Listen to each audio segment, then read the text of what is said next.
Hello friends, welcome to my notes 24/7। दोस्तों, आज मैं आपके लिए लास्ट ईयर का जूनियर जुडिशियल असिस्टेंट का क्वेश्चन पेपर लेकर आई हूँ, जो कि 21 सितंबर 2023 को हुआ था। तो आइए इसे डिटेल से देख लेते हैं कि कैसे क्या एग्ज़ाम आया हुआ था।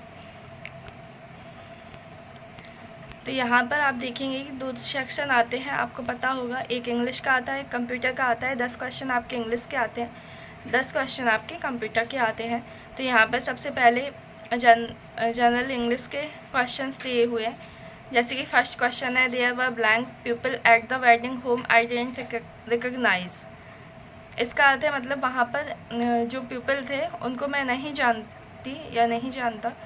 तो यहाँ पर आपको करेक्ट प्रपोजिशन लगानी थी। वन मैनी थी, फोर्थ लिटिल। तो यहाँ पर मैनी आ गया, क्योंकि वेडिंग में जो लोग थे मतलब बहुत सारे लोग होते हैं, तो उसके लिए मैनी आया। और मैनी जैसे कि काउंटेबल नाउन के साथ आता है, तो इसलिए पीपल के साथ मैनी आया हुआ है यहाँ पर। ऐसे ही आप देखेंगे, when I last talk to him he blank English. मतलब मैंने जब उससे लास्ट बात की थी तो वह इंग्लिश पढ़ रहा था या इंग्लिश की स्टडी कर रहा था। तो इस तरीके से बहुत सिंपल क्वेश्चन आते हैं। बी ब्लैंक वॉक ब्लैंक, तो इसमें आ जाएगा केयरफुल क्वाइटली। तो ऐसे बहुत सिंपल क्वेश्चन आते हैं, कोई ज़्यादा टफ क्वेश्चन इंग्लिश के नहीं आते हैं। जैसे कि आप देख रहे होंगे कि फर्स्ट में प्रपोजिशन पूछा था, सेकंड में भी आपको मतलब आप अंदाज़ा लगा लोगी कौन सा वर्ड यहाँ पर यूज करना है। इस तरीके से क्वेश्चंस आते हैं।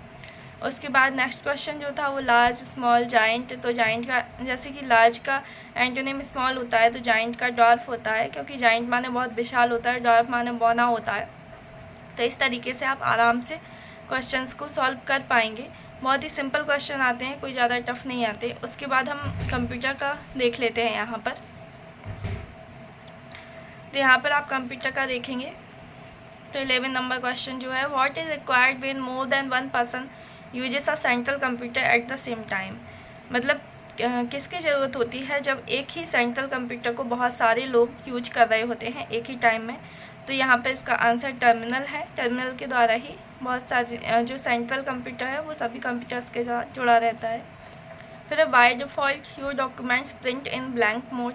तो सभी को पता है कि पोर्ट्रेट मोड में होता है। पोर्ट्रेट होता है आपका जो खड़े में आपका जो होता है पेज का साइज होता है, जो वो खड़े में होता है, तो वो पोर्ट्रेट होता है। लैंडस्केप होता है, मतलब आड़े में या चौड़ाई में आपका जो पेज का व्यू होता है वो लैंडस्केप हो जाता है। तो इस तरीके से इसका आंसर पोर्ट्रेट है। Which of the following is design to control the operation of a computer. मतलब कंप्यूटर के ऑपरेशंस को कंट्रोल करने के लिए क्या डिज़ाइन किया गया है। तो इसका आंसर होता है सिस्टम सॉफ्टवेयर। सिस्टम सॉफ्टवेयर के द्वारा ही कंप्यूटर के जो ऑपरेशंस हैं उसको कंट्रोल किया जाता है। नेक्स्ट है आपका, विच of the following is not an input device. तो इनपुट डिवाइस आउटपुट डिवाइस आप आराम से बता सकते हो। जैसे यहाँ पर OCR optical character recognition, optical scanners, voice recognition device and computer output to microfilm. तो यहाँ पर लिखा ही हुआ है उसके साथ ही कंप्यूटर आउटपुट, तो वो इनपुट डिवाइस हो ही नहीं सकती। Which of the following is not a function of the input unit. यहाँ पर इनपुट यूनिट का काम क्या नहीं है। It reads instruction and data from the outside world.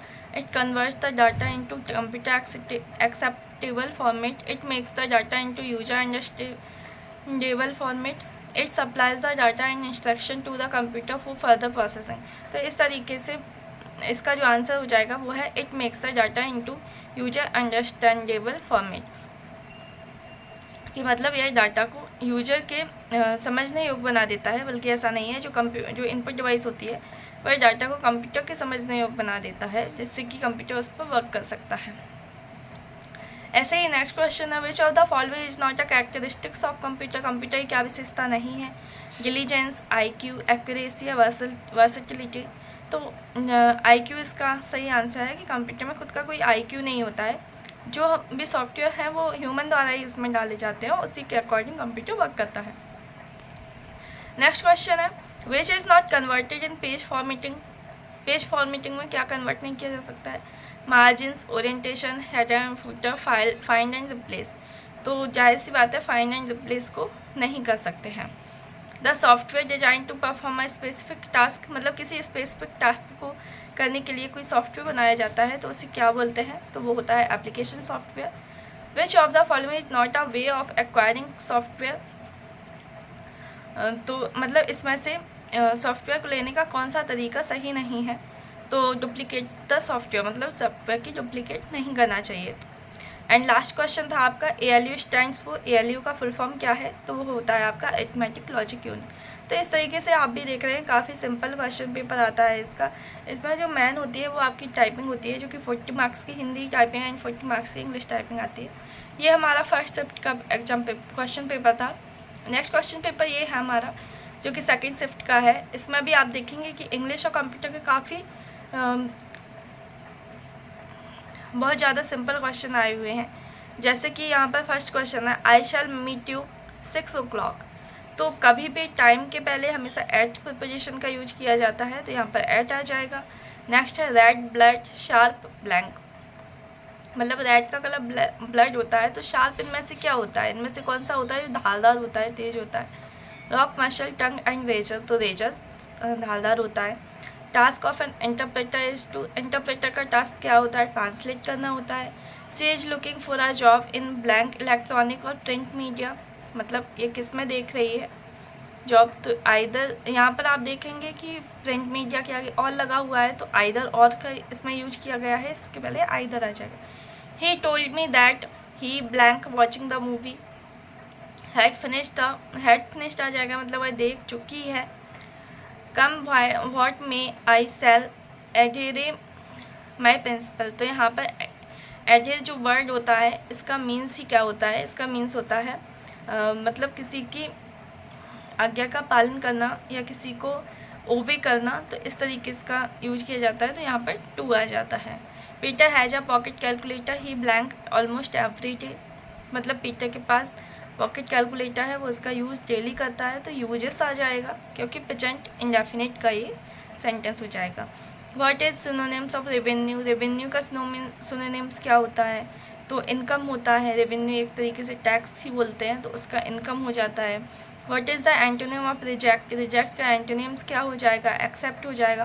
तो इस तरीके से काफ़ी सिंपल यहाँ पर क्वेश्चन आपको देखने को मिलेंगे, आप इसे आराम से देख सकते हैं, पढ़ सकते हैं आराम से कि कैसे कैसे इसमें क्वेश्चन आते हैं। तो इस तरीके से मैंने आपके साथ ये क्वेश्चन पेपर डिस्कस किया है। इसके पहले का जो 2022 का क्वेश्चन पेपर है वो पहले से ही चैनल पर डला हुआ है, वहाँ पर जाकर देख सकते हैं और ये भी मतलब ये फील कर सकते हैं कि किस तरीके के क्वेश्चन पेपर आते हैं, क्योंकि अभी तक आप लोगों ने, जैसे कि 15 अक्टूबर आपकी लास्ट डेट थी, आप लोगों ने फॉर्म तो भर ही दिया होगा, अच्छे से तैयारी में ही लगे हुए हैं। तो इस तरीके से अच्छे से तैयारी करिए। क्वेश्चन पेपर कैसा आता है वो मैंने आपको बता दिया है, उसके अकॉर्डिंग आप अपनी तैयारी कर सकते हैं। इसके अलावा कुछ चीज़ें हैं, जैसे कि टाइपिंग में कुछ प्रॉब्लम्स आ जाती हैं कि कुछ सिम्बॉल्स नहीं बनते हैं, या फिर एकदम से सिम्बॉल आ गया तो आप कहाँ से कैसे टाइप करोगे। और भी कुछ चीज़ें होती हैं जिनके लिए मैं नेक्स्ट वीडियो लेकर आऊँगी, जिसमें आपको टाइपिंग से रिलेटेड सारी प्रॉब्लम्स का आपको सॉल्यूशन मिल जाएगा। और जल्द ही आपके लिए टाइपिंग प्रैक्टिस के लिए टाइपिंग की लिंक भी लेकर आऊँगी, जिसमें आपको आपके साथ लिंक शेयर कर दी जाएगी और उसके अकॉर्डिंग आप उस लिंक पर क्लिक करके आप सीधा टाइपिंग पेज पर पहुंच जाएंगे। वहां पर आप आराम से अपनी टाइपिंग कर सकते हैं। हाई कोर्ट से रिलेटेड मैटर होगा, हिंदी इंग्लिश मैटर होगा, जिससे कि आप हिंदी और इंग्लिश की टाइपिंग काफ़ी अच्छे से कर पाएंगे, काफ़ी अच्छे से प्रैक्टिस कर पाएंगे। वीडियो अच्छी लगी हो वीडियो को लाइक करिए, चैनल को सब्सक्राइब करिए। मिलते हैं नेक्स्ट वीडियो में, अपना ध्यान रखिए। Bye bye, take care.